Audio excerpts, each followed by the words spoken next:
Come and take a ride.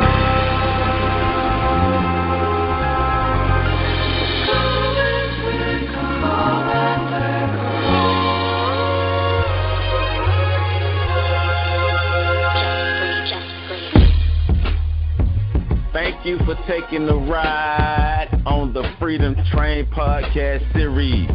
I'm your host, Joe Ward, and always ride with me is my homeboy, Mr. Patrick Earp, and it really goes down. Hey, remember, the Freedom Train is brought to you by PAX Inc., that's PACTSINC, and PAX Inc. is a black development organization aimed at developing the black community to its maximum potential through a focus on education and economics with the traits of hard work, honesty, and integrity. For more information, as you already know, make sure you visit www.pactsinc.org to learn more about the organization. Browse through the website, learn more about the codes of conduct, the members, and all of the resources that they have, including the Learning Center available for you. Once again, it's www.pactsinc.org. And as you know, while you're online, make sure you visit our Freedom Train website at www.freedomtrainradio.com, where we get it down. We hold it down right here at the Freedom Train Network. Follow us on Twitter, Instagram. On Twitter, you know, we Freedom Train Net, Instagram, Freedom Train Network. We're on YouTube, Freedom Train Network, Facebook, Freedom Train Network, iTunes, Google Play, Stitcher, Freedom Train Network. We out here. Got the shows. We have shows for you 6 out of the 7 days. You know, make sure you go to the website, www.freedomtrainradio.com, to check out all of our shows, check out our weekly lineup. If you have an Android phone, even if you don't have an Android phone, you know somebody got an Android phone, make sure you go to the Google Play Store, type in Freedom Train Radio, and download our app. So that way, you just go right there. Everything you need to know about the Freedom Train is right in that app. Pat. What up? Tell them about the app. You the app master. Tell them about the app in the live stream. Go ahead. Tell them about it. I'm telling about Gunline about. Yeah. So, the app is an app, and you use the app like you use other apps. When you press the app button, the app up, and you app that with the app. So you got the app. So you get the app, you have the app, and everything on the app that is an application to your application to our radio station for the app and the network of your facilitation of the application. You feel me? You feel me? So do you have to be apt to be applicable? It might be apt. So you weren't ready for that. You interrupted my answer, though. I had a nice comment. Hey, man, what we got today, man? Hey, man, hip-hop. It's bigger than hip-hop. We're talking about the hippity-hoppity. So, and I'm going to tell you how we got to this point, right, with this particular show. So, of course, you know, me and you been having discussions back and forth about, man, we need to get a hip-hop show on this network, right? Right. Because I'm a fan of hip-hop. I studied the history and the stuff. You do the same thing. You're a fan. You study it, too. And we love hip-hop, but we still got to be able to control the narrative, because we still not really controlling the narrative. You got people like Vlad and all these other shows out here. You know, and do shout out to people like Joe Buttons and stuff for the things that they do, try to keep some of the realness in the culture. But we here at the Freedom Train Network, we need our own hip-hop show. So I went to a concert back in February or March, the group called Oshun, 2 young ladies, real live, nice album called Bittersweet out right now. Make sure you go get your copy, right? So, while I'm at the concert, I ran into Emmanuel, Enigma September. Right. I ran into him, and so we, homie, we dap each other, we talking or whatever. And I'm like, hey, man, because I had no idea that he had a history of podcasting. So I'm like, hey, man, you ever thought about doing a hip-hop podcast? Because we looking for somebody to do a hip-hop podcast. He was like, hell yeah, I'm down. So, a little time passed, and we still got up, and we caught up. So we have been able to establish a foundation, and we're building upon it, and the house is built. And we have a hip-hop show now on the network hosted by Enigma September. So we got him on the show today so we could talk about some hip-hop, but also talk about the Enigma Sept Hour, which will be the name of his show. Y'all can learn more about him, because we want to introduce you all to him who may not know him, so you will already know that how it's going to get down. So when you listen to the Enigma Sept Hour, man, you ready for your mind to be exploded. You feel me, Pat? You feel me? You feel me? I don't know that I want my mind to be exploded. I like my mind intact. It's gonna be intact but exploded. How about that?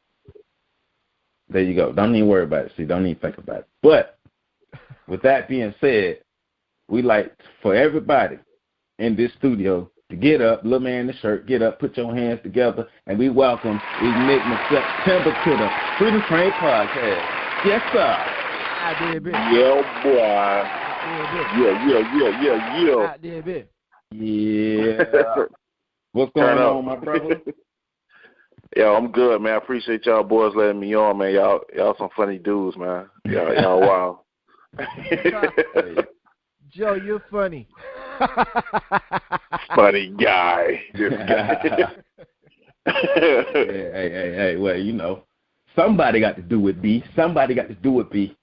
So, man, hey, so before we get deep into this, I would like for you to kind of give a little background information about yourself, who you are, how you got into hip hop, and because you are an artist yourself, and of course, you know, tell people about your music and stuff. But before we get deep into it, kind of give people an introduction about yourself, who you are, how you became an artist, and how you found your way into podcasting. All right, bet that up. Well, first of all, thank you, Joe, for putting out my government so people can find me on Facebook now. Yeah. I'm good for doing that. I am. I like to make people famous. He's very good for doing that. I started my life as Emmanuel, but now I go by Enigma September. Started rapping when I was 14. Really took it serious around 2001. I linked up with my cousin. Was known as Raven October. Y'all may know him as Willie, since we're giving out government names. But yeah, we started a group named Flame Milia back in 2001. Dropped a few mixtapes, and then around 2008, I had this grand ideal of we had a crew called the Network. We had different MCs. Matter of fact, shout out to my man Dermo. It's his birthday today.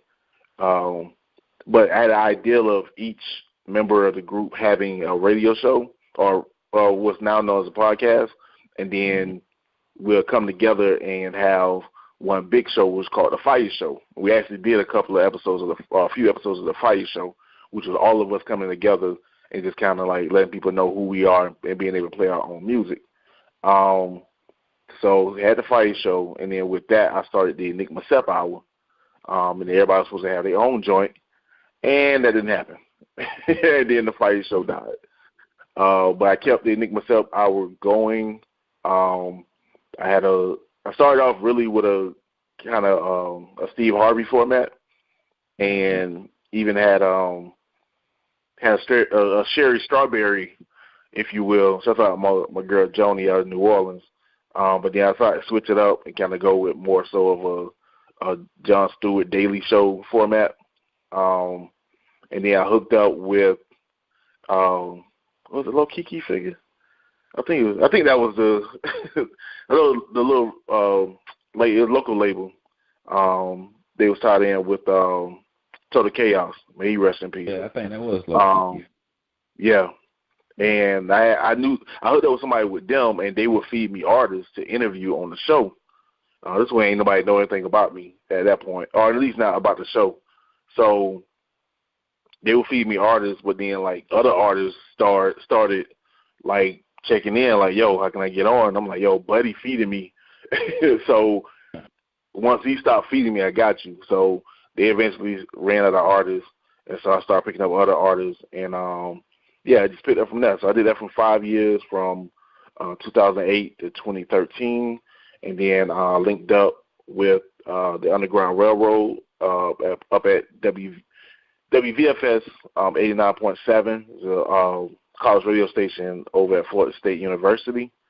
And I've been, co-hosting that show since then. So shout out my man JC, who's the main host.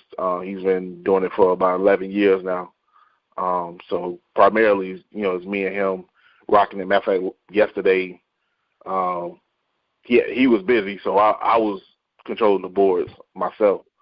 And then now, so many years later, like Joe said, we hooked up at the Ocean concert or whatever, and now we on board to relaunch the Enigma Sept Hour on the Freedom Train Network, and ready to get it popping. Now you guys are all caught up to speed. Going down in the South. Yeah, man. All right, Pat, it's your time to freestyle. You always want to freestyle. Go, Pat. It's your time to freestyle. It's the right perfect show. Here we go. My bad. I was drinking water. Water. So I got a story to tell too. Go ahead. So back in the day, when it wasn't no AIDS, wasn't no AK. Yeah, Afro puffs. So and underarm hair. I got you. Right. Whoa. Okay. So I was doing music. I was never trying to be like a serious rapper. I was always trying to be a ghostwriter.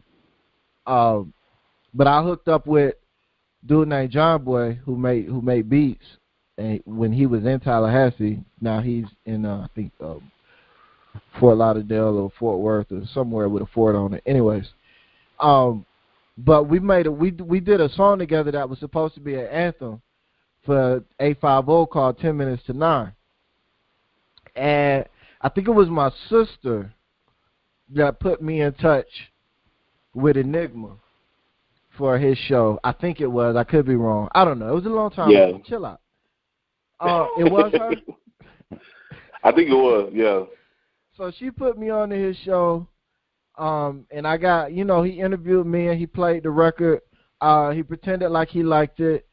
And so I was actually on his show back then as an artist, which was, for me, it was my first time being interviewed as an artist. I actually got interviewed a couple more times, ironically, for that exact same song.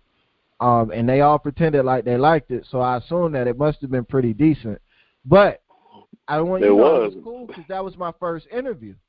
So I was like, yo, so that's cool. Like, so he interviewed me all them years ago, and now I'm interviewing him. That's kind of like how the world works. It's kind of, like mind blown and shit. Like, all right, Joe. Right.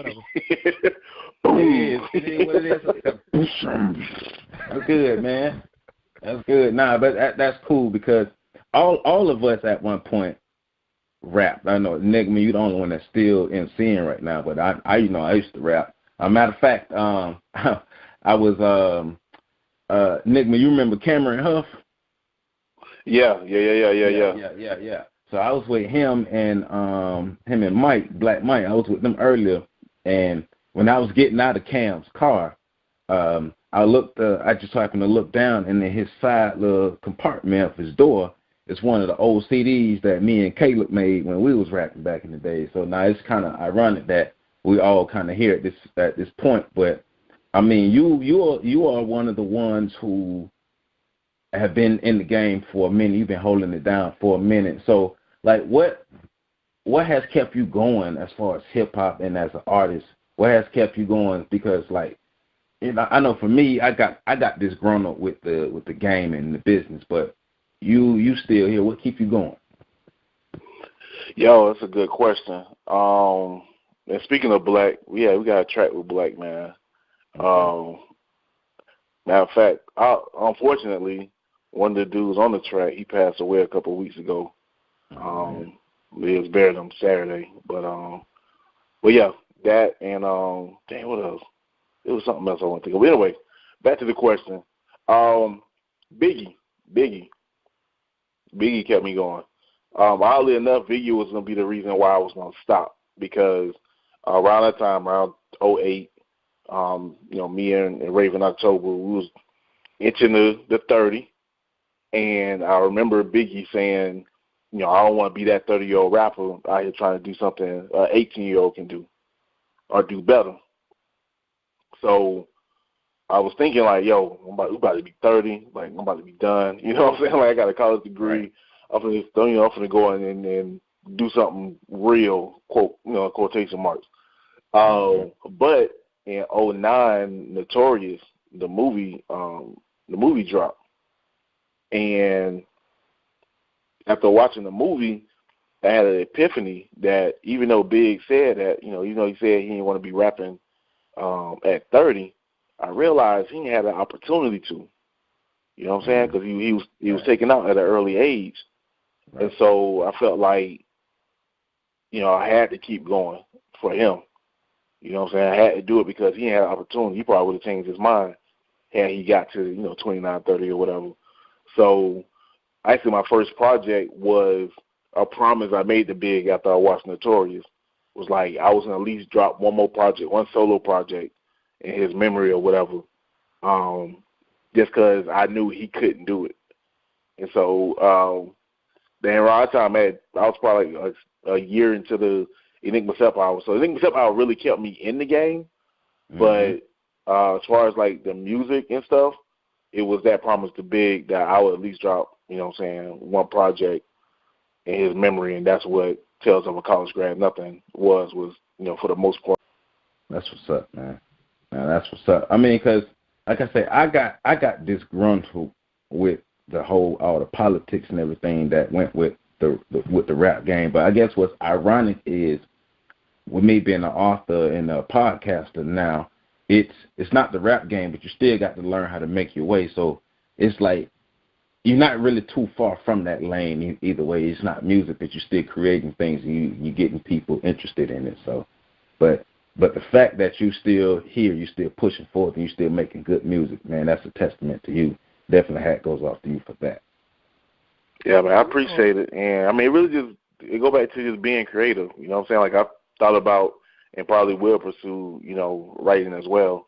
Because, I mean, if anything, that's been the constant. Like I said, I got a degree in journalism. I've written for the Democrat.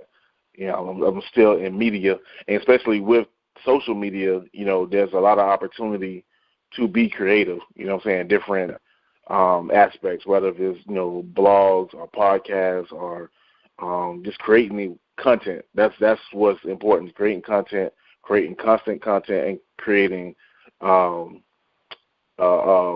content, So, so that's what, more so than just the music, I'm trying to bring content and keep myself creative, because that's what keep me, going outside of my daughter. You know what I'm saying? Like, that's what keep me going, is being able to create. I love creating. I've always loved creating since I was in third grade. So, so that's what keep me, in the fold. Okay.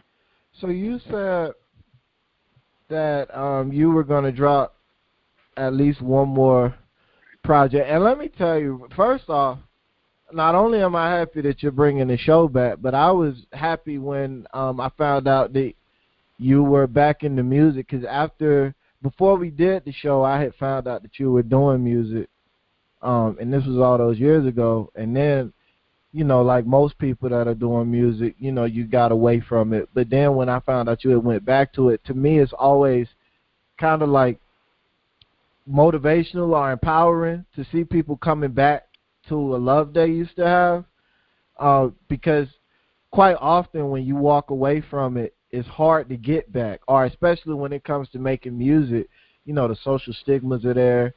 You shouldn't go back, and we look at like it seems like most rappers, at least when we were coming up, they weren't really popping into their late 20s, early 30s anyways, but the perception was that these was young dudes doing it at young ages, so it created that stigma and all that. So I wanted to applaud you for even having the courage to go back. Like, I still write, I still do poetry, but like when I think about dropping a mixtape or an album or something like that, like, oh yeah.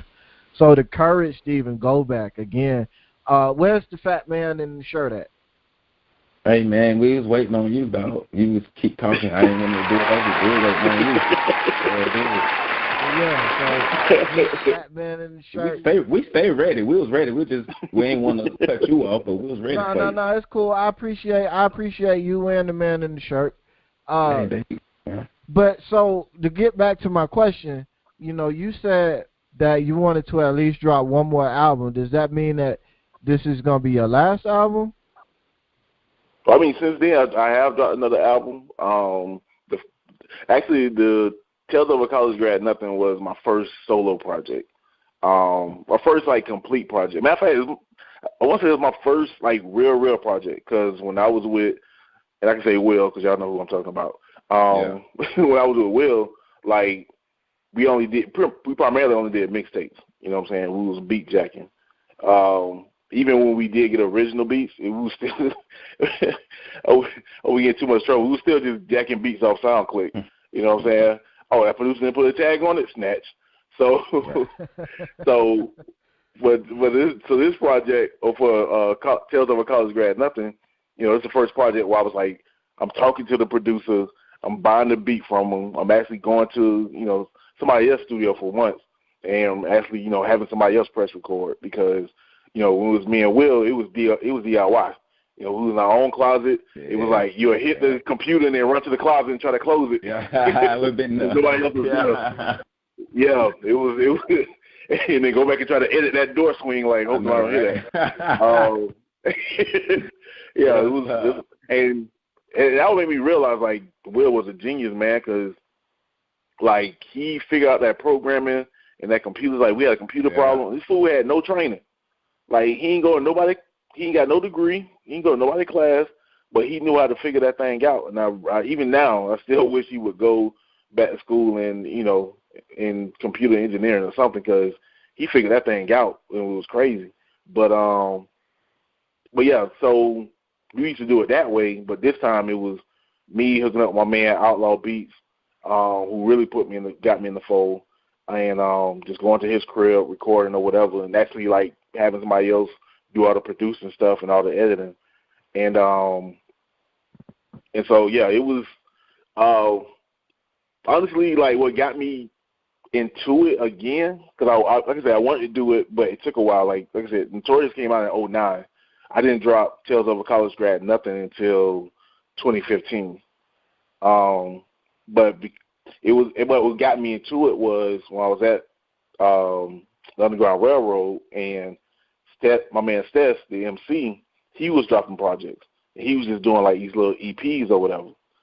And so when I realized, like, yo, you know, I ain't really got to try to put together some 12, 13 track album, you know, with all this other stuff. Like, I can really just, you know, nickel and dime my way through 5 songs, 6 songs, you know, get a good cover art, and then just put it out. You know what I'm saying? And then also, too, at the time, because the way music was being distributed was changing to where, you know, you didn't have to try to put it in the store. You know what I'm saying? But if it was back in 06 or even 03, like, the best thing you probably could do at that time was try to holler at Vinyl Fever and be like, hey, let me get this consignment. You know what I'm saying? But, you know, in 2014, 2015, you know, you can go to SoundCloud, or you can go through Bandcamp, or you can go through AudioMac, or even then I realized there was a site that would put your music on streaming apps like Spotify and Tidal and Apple Music or whatever, and Google Music. So it just made it a lot easier to be, you know, kind of a local or independent rapper. And then also, too, I guess with the age thing is that, you know, hip-hop has gotten older itself. You know what I'm saying? Some of the biggest rappers are 30-plus, almost 40-plus at this time. Like Rick Ross almost 40. Kanye is 40. You know, Jay-Z is way past almost 50. You know what I'm saying? So the stigma of being like a 30-year-old rapper isn't there like it was, you know, in the 90s or even the early 2000s. You know, now, and then you got cats that were coming in the game later. Like Jay-Z didn't start till he was 26. You know, Eminem was 25. DMX was 26 when they started their debut album. So, yeah, that stigma. I mean, it's still a young man's game, but the ideal of, you know, being an older rapper isn't as bad. And also, too, because hip-hop has gotten older, and that's why I try to explain to people, like, I look at it as if I'm that, you know how you look at rock and roll and you'll have, like, those old guys that go to a local bar and have like a jam session because they used to, you know, they probably had a band when they was in high school back in, like, the 70s, but then they'll go to, you know, a local bar and just jam out, you know, because they still got love for the music, even though they probably got other careers or whatever and got families and this, that, and the third. Like, hip-hop has gotten to that point. where you have people who probably were rapping, probably was doing something significant in their 20s, but never really blew up on a national level, but they still want to stay in the game. So it's nothing to hit a bar up and be like, yo, let me get 3 acts that may be, in their late 20s, early 30s that can actually perform and bring people in because they've always had a small following in this town. So I think that's where hip-hop is at this point. It's like we're at that, that rock and roll stage where you have local acts that still want to, keep the dream alive. Right. Now, because I've always not liked the fact that hip-hop was seen strictly as a young man's game, because my argument always is hip-hop itself is still young. So I'm with you when I want Jay-Z to keep dropping albums. I heard there's a new Busta. Matter of fact, I was scrolling through Instagram and Ninth Wonder said the new Busta Rhymes album was fire. So right. For me, like the rappers I grew up listening to, I don't care if they 40, 50, or 60. If you still busting flows, your song's still hard, I say keep dropping albums because I just feel like, yes, hip-hop is a young man's game, but hip-hop itself is young, so let it grow. But we still need the OG class, and they shouldn't just be thrown away because they're 40 plus. That's where I am with that particular mindset of what happens to rappers as they get older. Yeah, I think speaking of Jay-Z, I think what made the impact of his last joint at 444, the impact may be that you may have older rappers that will come with material that speaks to their age group because that age group is still vital. You know what I'm saying? And granted, you had other albums before then. Like, you can take Nas's Life is Good. Like, he was talking about, divorce and being a father of an adult daughter. You know what I'm saying? So even on that album, he was really kind of talking about, middle-age situations. But I think with 444 and the success of it, I think you may, well, at least I hope that you're going to have more middle-aged rap that's, that's out there, not just, like you said, Rakim come with an album, people kind of like brush it on the side, despite the fact he's arguably the greatest rapper of all time. Right. But people would say, oh, that's Rakim. But I'm talking about like a rapper putting out an album, talking about, becoming a grandfather, and it's still selling or it's still being relevant to the culture. So I do think that's going to happen, you know what I'm saying, especially with the success of 444. Yeah, that's what's up. So let me ask this, the Enigma Sept Hour. Could you give, like, the listeners a little more details about what the show is and kind of what they can expect when they're listening to the Enigma Sept Hour? Yeah, I'm trying to keep it, like, pretty simple. There's pretty much 2 segments of the show. The first 30 minutes will be me just reviewing, the game, the hip-hop game or whatever. I used to, on the old show, I used to give, like, numbers, like Billboard numbers, like who was 1, 2, 3, whatever. But that's so up in the air nowadays due to the game changing and streaming and all of that stuff. So probably just going to stick to just, like, hip-hop news and kind of give, like, a satirical spin to it, you know what I'm saying? So expect to, hear jokes and laughs and whatever. It's not going to be, ain't going to be Dan Rather being all serious with giving the hip-hop news. Right. But then the second half would be I have the interview where I interview local or independent artists. Like, granted, if I can get a signed artist or a major artist, I'm definitely going to shoot that shot. But primarily it'd be, independent local artists or whatever, and just giving them shine, playing a couple of their tracks. Typically, we'll do an introduction, play their track, come back, you know what I'm saying? I'll play 2 tracks if they got 2, and then, finish it out, let them do a promo, whatever. And I try to tell artists, like, it's a way for them to sell themselves, you know what I'm saying? So whatever their personality is, like, let that shine. If you're a funny guy, be that funny guy. If you're a hardcore guy, be a hardcore guy. Like, let people know why they should be interested in your music. Because unfortunately nowadays people buy into it because of your personality, not because of the music. People really dig. Yeah, it's more so about being a character, unfortunately. And I mean, I was saying that back in 08, 09, 2010, but it's now even more so now. You got the Tekashi 69s and all these other cats that do more trolling than music because people buy into that celebrity. So for me, kind of like with Pat, what I'm saying? They say he came on, that was like his first interview. Like, it's kind of like a luncheon pad. Like, hey, I ain't like super mad famous, so you can come in, you can mess up, you can do whatever, but use it as a training ground, what I'm saying, to really get an idea of who you are, how you come across or whatever,